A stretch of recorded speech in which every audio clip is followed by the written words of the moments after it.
আসসালামু আলাইকুম। আজকে কথা বলবো এইচপি এলিটবুক 840G5 এই ল্যাপটপটি নিয়ে।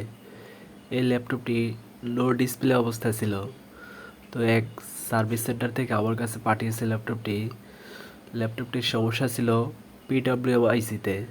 পিডব্লিউআইসির রিকোয়ারমেন্ট চেক করে দেখলাম যে একটি ভোল্টেজ মিসিং আছে। তো ভোল্টেজটি নিয়ে কাজ করছি। এখন দেখি পাওয়ার সুইচ দিয়ে ল্যাপটপটির ডিসপ্লে আসে কিনা। তো পাওয়ার সুইচ দিলাম, দেখেন এম্পিয়ার 400+ এম্পিয়ার নিচে। তো দেখি ডিসপ্লে আসছে কিনা। হ্যাঁ, এইচপি ডিসপ্লে আসছে। তো এরকম সমস্যা, আপনাদের ল্যাপটপের এরকম সমস্যা নিয়ে আমাদের কাছে আসতে পারেন। এরকম ছোটোখাটো সমস্যার জন্য একটি ল্যাপটপ ব্যবহার হয় না। তো আমাদের সাথে যোগাযোগ করতে পারেন এই হোয়াটসঅ্যাপ নাম্বারে। দেখেন ডিসপ্লে চলে আসছে ইনশাল্লাহ।